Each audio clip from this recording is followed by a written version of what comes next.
Good evening. Hi. Hello. It's so glad to see so many smiling faces. My name is Christa Wessel, and I'm the morning host at All Classical Portland. Cue the applause. Good, thank you. We just finished our fundraiser, you may know. I heard a phew. We're just short of the goal. If you would still like to make a contribution, I encourage you to go online to allclassical.org. Don't laugh. I can say the phone number too. But thank you for your support. This city would not have a classical radio station were it not for you guys, so thank you. This guy, this handsome fella to my right, is Maestro Francis. He's our guest conductor tonight. It is a pleasure to be back. Thank you very much. Yeah, third time, is that right? Yes, but the first two came in close proximity. This one has had a little bit more distance. And as I recall, the first time you were here, it was in an emergency capacity. We needed somebody to step in really quickly, and you were on the spot. Yes, the first time, about 4 years ago, I think, I was given a phone call at around midnight in UK time, and then I think the contract was signed by 3 in the morning. The flight was booked, and I was flying about 8:30 in the morning. But the scores were emailed to me, so I learned them on my iPad on the plane. I turned up, and then we went straight into rehearsals the next morning. You've kind of made a name for yourself doing just that thing, right? Stepping in, Johnny on the spot. Yes, there's a thin line between bravery and stupidity, and I traversed it rather unwisely at times, but also it seemed to work out well. So yes, I mean, I was a double bass player in the London Symphony Orchestra, and so my big breaks occurred when conductors went sick, and I think I may mention this last time, that I didn't poison them. Just want to confirm that. Yes, so that's how it works. Some conductors are unwell, and I sort of put my hand up, and then I would stay up all night, learn the music properly, and get on with it. But you're settling down now, I'm glad to hear. You've got a gig in Sweden, and you've been there for several years, right? Yes, I have an orchestra called the Norrköping Symphony Orchestra. It's spelt Norrköping, but they pronounce it Norrköping. And it was the first orchestra for Herbert Blomstedt and also Franz Welser-Most. So it's a very fine orchestra in a reasonably, well, for Sweden it's quite a large town of about 160,000, but they just love this orchestra. It's full size, and they play marvelously, so we have a great time.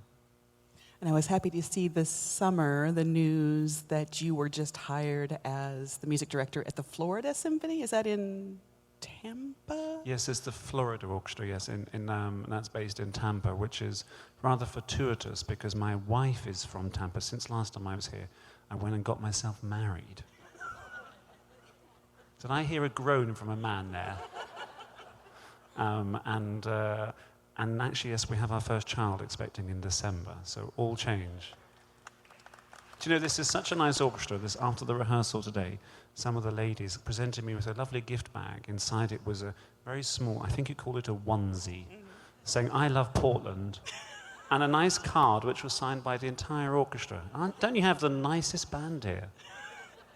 They love you. I mean, you made such a great impression the first couple of times. They were all at Twitter when they heard you were coming back, so we're glad to have Twittered me on Twitter or just... They were probably on Twitter, too. I'm not very up with these things, you see.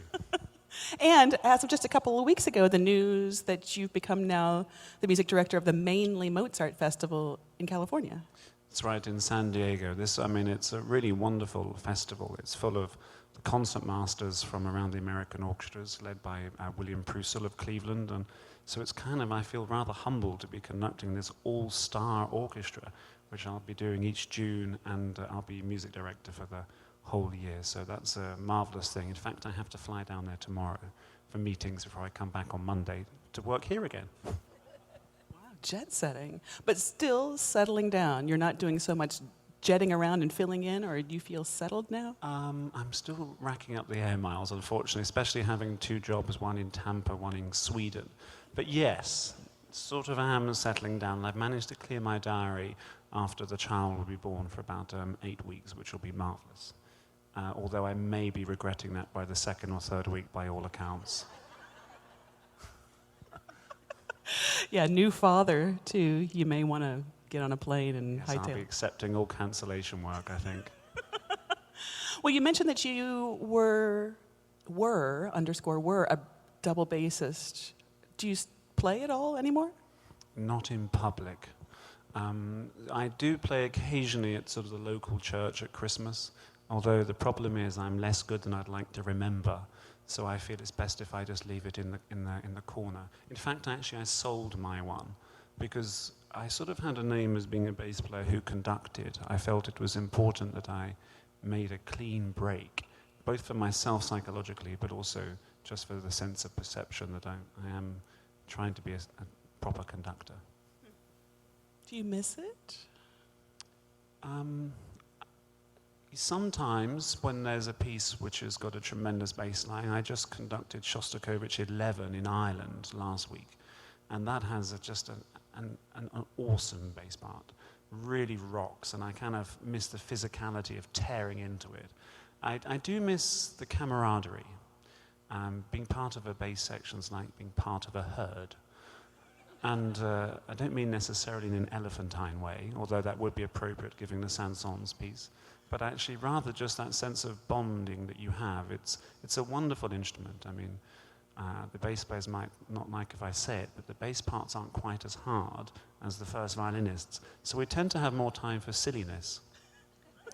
And bass players the world over do embark in this in wonderful style. One more question about the conducting, because it's something that fascinates me. I think that I've read that a couple of your mentors were Colin Davis, Valery Gergiev, like huge names in the world of classical conducting. Are there any bits of wisdom that you've gleaned from your time with them, or what have you learned from them specifically that you carry with you today? Yes, well, I was very fortunate. I mean, playing in the London Symphony, I had a chance to talk with all these great conductors who came along.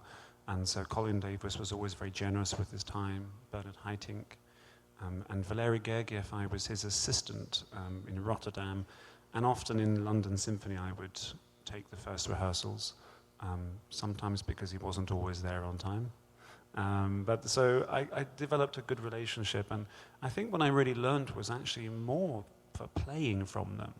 And the experience of actually what a conductor can have upon one's own sound as an instrumentalist was most illuminating. So some conductors, when you start playing, you just feel so free. The instrument works better. They have a way of gesturing that draws the sound out of you. And you just feel you can play more in tune. Everything feels good. And the next week, someone can come in and you have a pain in your neck, you just feel tense. Something about their gestures can actually cause a physical reaction for the instrument and yourself. And then, of course, there's the psychology of rehearsals, the psychology of how to engage an orchestra to get what you want without whipping them, using the carrot where possible.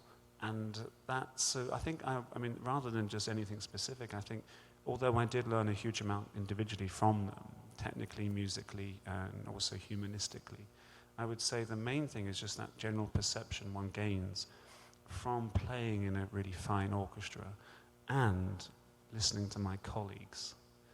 I mean, musicians fix a lot, and musicians fix a lot more than conductors would like to think they fix on their own. It's very diplomatic of you.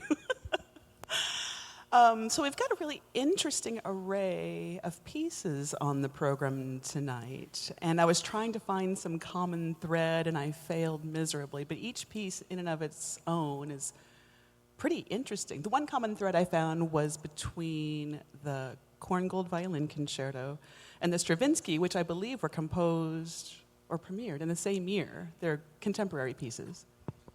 Yes, I mean, it is an interesting program. I was asked to conduct this program, and I sort of looked at it originally and thought, oh, that's slightly unusual, but actually it does work. I mean, Mozart and Stravinsky have a very common thread with this sort of classical simplicity, and both the Korngold and the Stravinsky were in some ways a reaction to war. Korngold was trying to write more serious music after the Second World War, and Stravinsky was, I think, rather horrified. So even though Orpheus does have some rather violent aspects to it. It's done in a slightly restrained way, but I'm going to talk a little bit about the Orpheus to the entire audience, so I won't spoil the anticipation I can sense amongst you now. I'll hang on. And Till Eulenspiegel, well, that's another story. We'll come to that in a second. Well, let's start with this little Mozart piece then. It's called Symphony Number 32, but it's not any half-hour-long symphony. It's just a little 8-minute nugget of Mozart. How can you call that a symphony? That's true. Well, it is a symphony in the old-fashioned sense of it being what they would call an Italian overture, and it's in tripartite form, so fast, slow, fast. And I think it was originally going to be the overture for either Zaida or Thamos, King of Egypt. So there is some sort of slight connection with, I'm being very tenuous here actually with Orpheus, there isn't really a connection at all actually.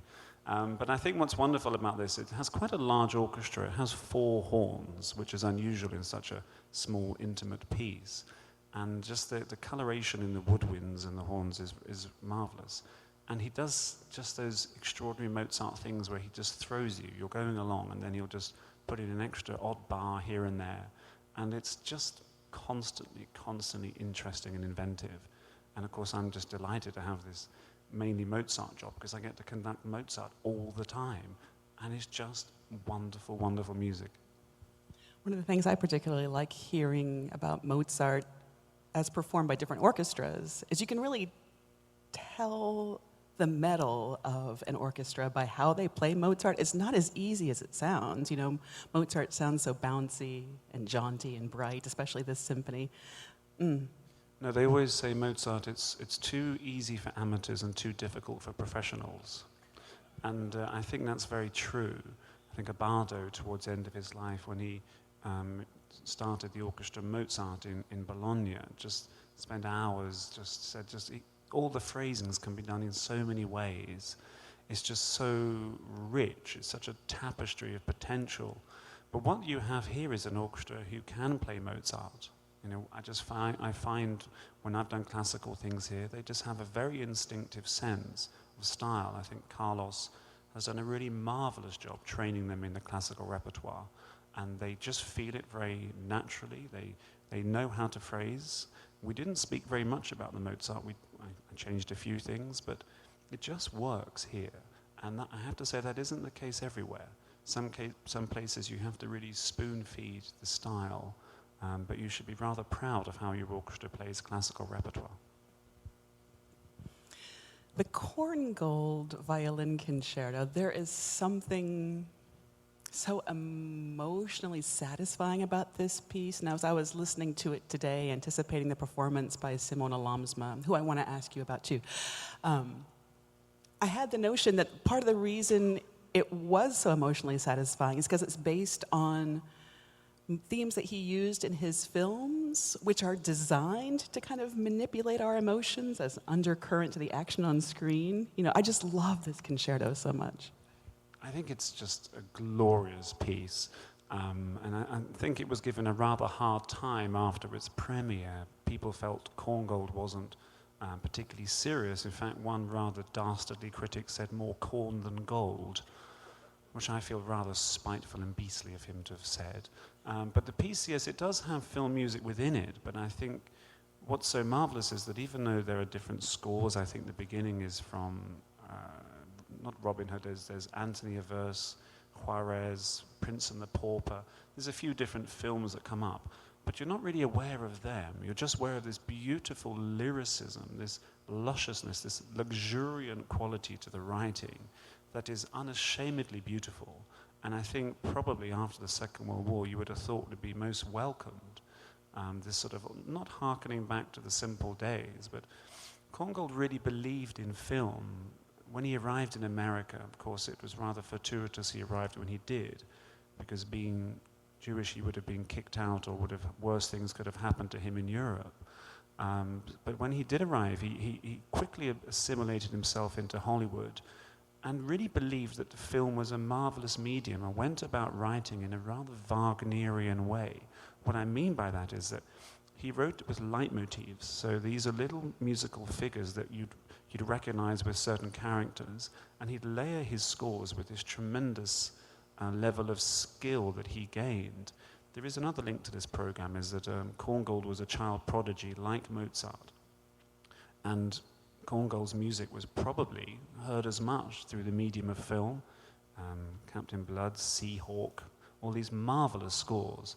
So there is the film quality, but I feel that doesn't dominate. The musical connections to the films isn't so relevant as the way that he just draws it all together in just the most soaring lyricism. And you have an absolute treat tonight. Simone Lamsma is sensational. Really, the first time I heard her, she came and played in the dressing room, and I just thought, wow, this is a violin playing of the absolute top order. So you're in for an absolute treat. I'm looking forward too, because there are musicians in this symphony that tweet and are on Facebook. And after the first rehearsal a couple days ago, I felt like social media just lit up with violinists in this orchestra in particular saying, OMG, she's amazing. And there's a lot of high wire, really high string work, especially in the slow movement of that Korngold, and I just can't wait to hear how she approaches all of that. Well, she doesn't fall off, I can tell you that. It's really, really wonderful playing, and I think just it's almost like being covered in honey at times in this Korngold symphony. The way it just envelopes you with just sheer beauty and richness, and the orchestration is marvelous as well, with celeste and vibraphone and all sorts of exotic charms going on as well. So the Stravinsky, though written about the same time, I don't think of in the same way. It's a little bit more cerebral to me, not quite as emotional. Neoclassical of Stravinsky's. Yes, I think that after the Second World War, he sort of took a backward step from the barbarism you find in The Rite of Spring.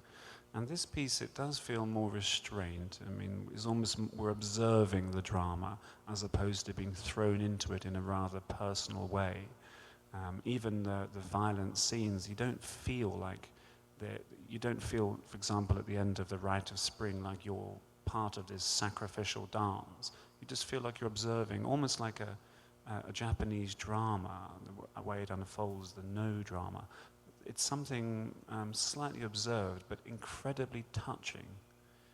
Just the use of the harp as Orpheus's lyre that comes all the way through that. And it requires a different kind of listening. And what you'll find this evening, we'll have the super titles, but I'll mention a little bit more about that once you have a few more of your friends here in the audience for the concert. Okay, well, that just leaves us then to talk about Till Eulenspiegel's Merry Pranks by Richard Strauss. As a amateur horn player, I have to say, this is one of my favorite pieces in all the repertoire. Well, I think for any horn player, Strauss is just marvelous. I mean, as you know, his father was the preeminent horn player of the day, so he has such an innate understanding of how to write for the instrument. And he uses it in such an interesting, often heroic, and occasionally bittersweet, poignant way as well. I think this piece is a really essential piece in terms of the development of Strauss's style, not just musically, but also in terms of his philosophical outlook on life. He really turned in his view. He became anti-metaphysical. He moved away from the idea that music always has to relate to a sense of an absolute. If you know the writings of Schopenhauer or someone like that, where there's always related to the higher premises. Instead, he wanted it to become far more human, and the writings of Friedrich Nietzsche had great influence on him. So in Till Eulenspiegel, we feel this rejection of religion. We feel this rejection of society that is based around the morality of an afterlife. He developed this, of course, with Alceste Sprach Zarathustra, and right up to the Alpine Symphony, the last of his tone poems. The Alpine Symphony was originally going to be called Antichrist. Now, that doesn't mean anti-Jesus Christ, it means anti-Christianity, because he felt that nature was enough. He felt that just the sheer beauty of the earth and almost an adoration of Diana as the goddess of the earth. This was more important for him. But until it starts. And here he has these adventures. Originally there were 26 adventures, I think, in the book by the Belgian writer. I think his name was De Costa, but somebody may, with better knowledge, may correct me. And in these 26 adventures, Strauss just chooses a few. But the ones he chooses are very, very important. Apart from when Till jumps in on his horses to disturb the market women and he plays sort of a Don Juan character, he also then impersonates a parson, which is described as oozing unction and sort of a rather pretentiousness, in which he dresses up as a pastor and mocks and pretends to give a fake sermon. And then the other one is when he has this ongoing dialogue with the Philistines. Now, the Philistines is almost a play upon the Brahms Academic Festival overture. People who dress themselves up in their finery at graduation day and like to show how wonderfully knowledgeable they are about the world. And Strauss uses this section here to really draw attention to the ridiculousness of their sheer lack of knowledge, but purported knowledge they like to show to everybody. So the two big things that he's really attacking are the moral philosophical world as it exists in academia, and what he felt was a faux religiosity. And what's really funny about the score, not funny ha-ha, but is that there's a malevolence, there's a maliciousness to it. And I think we often think of Till Eulenspiegel as a children's tale. It's not. The piece begins with this almost a once upon a story idea. You hear this whimsical thing. And I described to the musicians that it's like the bit in The Princess Bride, that wonderful film of about 20 years ago, in which Peter Falk of Columbo fame sits the young boy who was in the Wonder Years. I forget his name, Fred something. Fred Savage. Why do I know that? That's a waste of a brain cell. Anyway, I do, apparently. And he sort of says, and once upon a time, and then we develop into the story. And so at the end of the tale of Till Eulenspiegel, Till is hung up and he dies. He's judged for his crimes, particularly the one against the religion. That's the one that really gets him in trouble. But at the end of the piece, we go back to the very beginning. It's like Strauss has framed it. And at the end of it, you think, well, so it's just a story after all. And we go back to Peter Falk as Columbo talking to Fred Savage from Wonder Years, and it all seems like, okay. And I think the point of that, framing quality to the piece, is that Strauss is sympathizing with Till Eulenspiegel. He's sympathizing with the protagonist. He understands why he's trying to rip down the fiber of society through religiosity and faux moral philosophy. And he's sort of, and that's why it ends with this whip, cracker, bang at the end. There's a little bit to say, but maybe he was right. So this 15-minute sort of comedy, but in a very dark way, is absolutely essential in understanding the change in Strauss's outlook on life and also within his music. I love hearing you talk about how Strauss himself may or may not identify with the character of Till Eulenspiegel. I'm wondering if you could show us a bit of that identification. Michael Francis has a copy here of the autographed score in Strauss's own handwriting of this piece. At the back, I'm sure you can tell there's a wrong note just here. No. So what is interesting about this, this is a facsimile of the handwritten score. Now, I quite like these things because I think graphology for composers is most insightful into aspects of their personality. If you look at the works of Beethoven, the physicality of the effort, the strenuousness of how he writes and scribbles and almost tears at the piece of paper to get his work out. Mozart's was very similar to Strauss. It was virtually perfect, but of course he composed it in his head beforehand and then just wrote it down at the very last minute. And how composers physically interact with the paper, I find to be interesting. So Strauss's score is incredibly neat. I really could conduct from this and know entirely what's going on visually from looking at it. And he always said that he was a first-rate, second-rate composer. And I think there was obviously a unnecessary self-deprecation going on there. But there was a professional attitude to Strauss, and he was very much about the commissions and writing for music. And I think when you see videos of him conduct, often he'll be conducting one of his great pieces and he'll just be doing this, very little, and then of course he'll take out his pocket watch and look at it, put it back in his pocket, saying, gosh, when's this piece over? I want to play cards. And he'd do this and he seems so disinterested. And it's very difficult to align this highly professional, articulate and organized man with the incredible passion of his music. So much of his pieces, you think of Sinfonia Domestica, Rosenkavalier, and all these things have these huge erotic scenes. And you look at this man doing this, checking his pocket watch, putting it away. How do those two align? And I think the only way I make sense of it is that I think a lot of that was an act, this sort of coolness, because you imagine turn of the 20th century up to about 1940s, to be a man, to show emotion, well, heaven forbid, shouldn't do that after all, stiff upper lip and all that. And so I think there was this coolness to his persona, and that kind of a slight arrogance, as if to say, I can leave my baton just there, and look what happens. And so this disparity between the public man and the private composer, I always find a very interesting dichotomy with Strauss. Well, now I'm curious, having talked about most of these pieces, is one or the other more fun or rewarding for you standing on the podium tonight? I know it's kind of an unfair question, like asking you to pick one of your, which child of yours is your favorite, but... It'll be the first one. But don't tell the second one if I have any others. I think each piece has such a huge difference in challenge. The Mozart, of course, defined that joyous, that joie de vivre, that style, that flair that seems to be inherited in the music. The Stravinsky defined the drama, but equally have that sense of poise, and also tell the story without dancers is challenging in its own. Korngold's challenging because it's just a very hard concerto to conduct. The musical writing is very fluid. Sometimes I feel like I'm trying to catch a river with a sieve.